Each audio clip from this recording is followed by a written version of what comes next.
Now here in the bench press, you're really going to want to lay down and then push the weight off of your body. This is just the break between squat and deadlift. So You lay down, and then you do what? the bar comes down, touch the chest, and then lift it off of yourself. So your hands are on the bar the whole time. Yes. Okay. All right. Does anybody help you, or you just got to do it yourself? Sometimes.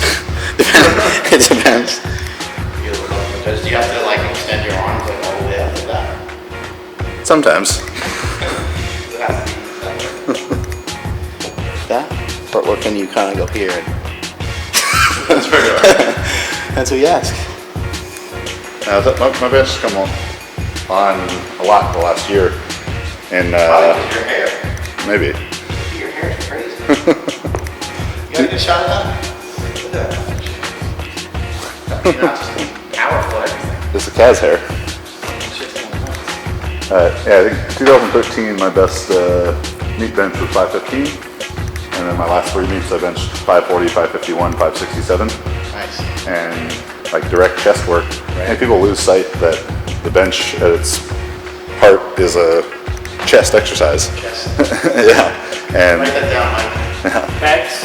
yeah. I need pecs. But no one wants to do any direct chest work. I think a lot of it's like carried over from geared benching, thinking that it's, yeah, your lats are important and your triceps are important, but I think the lats' real role on the bench is stability and mechanical advantage. Like, you do a lot of lat training, your back gets really thick. That's gonna, you're just gonna be so much bigger that you're when you bring the bar down, your arm's gonna be flush with your back instead of being way back here. Right. But yeah, You get nice mechanical advantage too for being thick. definitely. Depth-wise, with building up the pecs. Yeah, and you get a lot of gym bros who are great benchers. They might not be good squatters or deadlifters, but they're great benchers because they bench a lot and they train their chest and shoulders and arms and like. Yeah, a lot of shoulder pressing, a lot of dumbbell work, right? Yeah, and yeah, for me, my last off season I benched a 5-pound gym PR, and the only big change that I made was more frequent benching. I was benching 4 times a week. Yeah, the total volume wasn't necessarily much higher than I had done before, but I started doing dumbbell flies twice a week. I think those dumbbell flies definitely made a difference because it was direct chest work, and I just felt so much more powerful off the chest. Bigger chest, better mechanical advantage, and I also think too, like even if the pec fly is not necessarily directly making you stronger, if it's keeping you healthier and making you feel better, and you are making progress, then in turn it is making you stronger. yeah. Any exercise like single leg movements, lunges, step ups, those types of things that people don't associate with like getting you stronger. They may not get you stronger right away. It might take a while. It may not be as effective as a squat or deadlift or bench, but you can't always do those main movements all day long. And that goes along with the idea I talked about with phase potentiation. I was using that direct chest work and building up the size of the muscle to, down the road, be able to take that bigger muscle and teach it how to produce more force. But the bigger muscle is going to have the greater strength potential. Missing a great titty bouncing show. I can't love you. I can't love. I can't love you. I can't love. Oh, I can't love you. I can't feel love. Still going some 20 seconds later. Yep.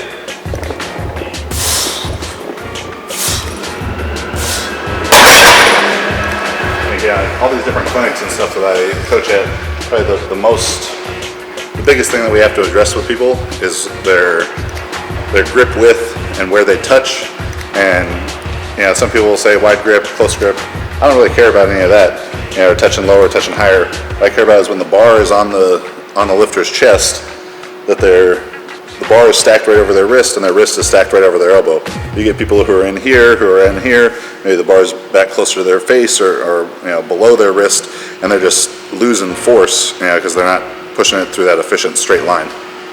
Yeah, I think some people try to carry over from some of that shirted benching that was going on years ago, like to bring the bar super low. And I think maybe some of that arches really well.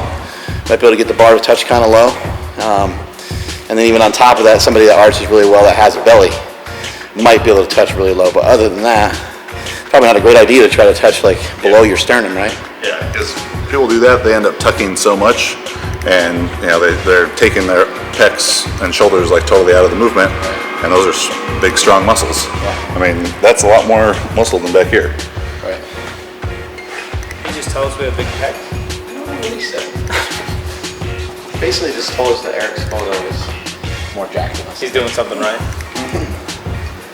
Eric's photo's tricep may actually be bigger than his pecs, which might be impossible. 1, 2. Yep.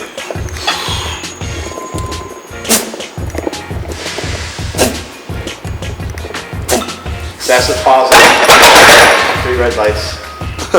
Do not pass go. Oh, right in the ribs. Here we go. That's where we need it to be.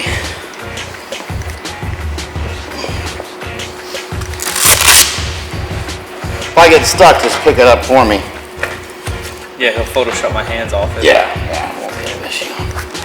We'll just cheat. Oh, that was my boner. Oh, I can't do a bench motor with this belt. I'll do a little one. Look how little it is. Does that impress you? Doink. I've had that same boner many times. God, this fucking bar, I forgot about how sharp it is. Oh!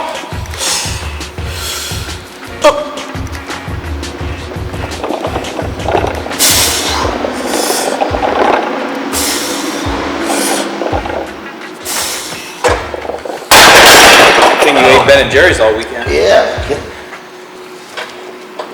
This is normally the part where I take my pants off and then jump over top. That's a good spotting technique, I think. You sit on my lap. Oh, you showed it to me. Yeah. Oh, I don't know. He's been coaching people for a long time. He can do what the guy says. Come on, Chad. Lock it in now. Right. 1, 2. Yep. There you go. Nice. There you go. Good. I have this problem sometimes. I see a lot of people, they get to a meet, like true max attempts, they don't bring it out far enough, and they end up touching high. Like taking that just extra, quarter of an inch or an inch to bring it out a little bit further, and in the meet almost feel like you're bringing it out too far. That ends up lining up better for a lot of people. Right. A little bit like you were describing in the deadlift, where you want to try to, get your elbows in and try to protect your armpits from somebody trying to like tickle them. It's a similar thing here. As you start to come out, if you're here, you're kind of exposed all through here. Then you got to try to figure out where to get the bar going. If you take it all the way out about here, it should be about the right spot, almost all the way till your arm feels like it's going to bend, right? Yeah, and even with an empty bar, one plate, people can kind of work back and forth and find that spot where it almost feels weightless, where everything's like stacked right on top of each other. For me, that's 600 pounds. Yeah, I don't really warm up till about 500 on the bench. Get things moving.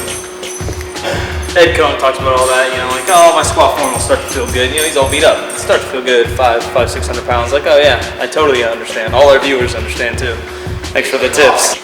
What the hell are you talking about? Exhibition to, I'll just take 661. Yeah, he smashed that thing. Oh my god! This is gonna be impossible to do now. Come on! Up! There you go. Speed. The other thing I see a lot of people having problems with, like misunderstanding, is the leg drive. Like, how do you cue people on leg drive? I just like to see consistent tightness through the legs throughout the entire range of motion. Like the legs basically flexed the entire time.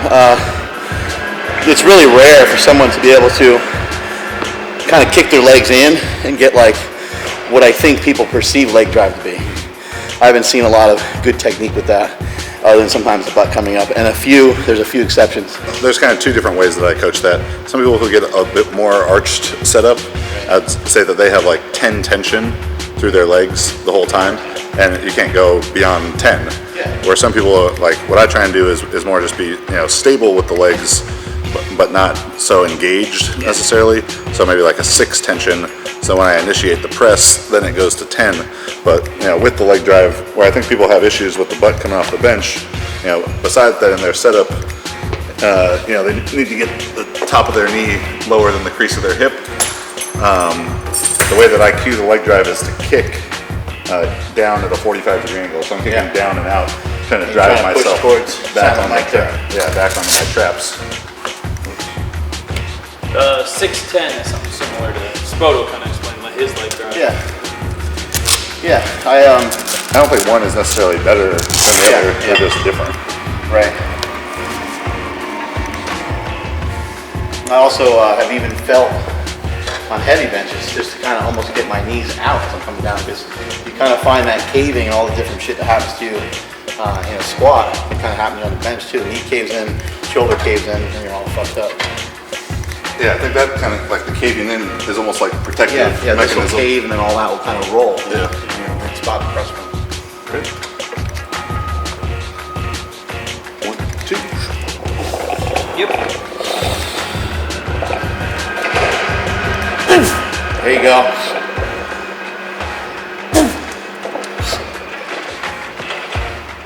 Nice. That's like another big mistake I think people make. Train with quick, press commands. I'd always rather train super long pause and then get a quick press command, than get to a meet and be like, oh, they're holding me forever, Yeah, just get used to it. It won't matter how long you're stuck down there, right? Yeah, I've heard people bitch about that before, if they're not getting it, or that they're taking forever. And it's like, you got to just be prepared. You don't know what's going to happen. Judges, they're going to make mistakes. The way the sport is set up, it's set up for them to make more mistakes than is probably necessary. And so you're gonna get late press commands. You're gonna get different calls on different things. Are you ready for all of it, right? I just rather be ready for the worst case scenario. Something I preach to everyone is you got to control what you can control and don't worry about what you can't. I can control how good of a plan I make and how diligently I execute that plan, and my technique, the squatting to unquestionable depth, long pauses, strong lockouts, and people want to cut those little corners. It's going to show up at a meet, before sometime it's going to show up. At some point. Yeah, or when it goes to equipment kind of stuff. We're in Australia, people talking about squat bar too whippy. They didn't like the knurling on the deadlift bar. It's like, guess what? We're all using the same bars. That's what we're lifting with. Yeah, it's fucking 100 degrees out for everyone. Like all of us flew from across the world. Like it's that Same stuff. thing like when it rains or snows or something in a football game or something. It's like, well, that's just what happened. Yeah. I do think that's a big reason why a lot of the guys who went over to Australia didn't have, didn't perform up to their level that they've done before. There's just a lot of other factors to deal with, but good, glad you like it. Juggernaut. Sure. Gets the nipples popping. Cool with the veins and stuff. Hey, I need something at this point, you know what I mean?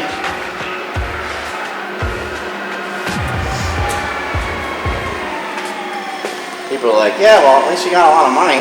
It's like, that's not really the goal, But You can have bench them. get out, bench out, squat out, deadlift. Who's the king? Who said that? That's amazing. My mom says stuff like that. Like, you don't need to worry about that anymore. You got a lot of money. I'm like, it's everything to me. Are you kidding me? Alright, you only bench 315 Yeah, now, honey. it's like Your part of bank my, account. You can't buy a bench press. it's like part of my body. Like I've been doing it since I was fucking 12 years old. You know what? You can buy a slingshot, but you can't buy a bench press. That's right. That's goddamn. Some things are just truth. I think like Louis had some funny quote like that. Like, goddamn, he said like, he said like your parents can buy you a car, your sister can set you up with her girlfriend, but only you yourself can get a deadlift or something like that. Yeah. Something funny like that. It's like, what he thinks of this shit, I have no idea, but it is funny. It does tell you the struggle's real. It's all too real. All right. I'll take the car with the girlfriend. You can have a bench, buddy. Take that car and some pussy.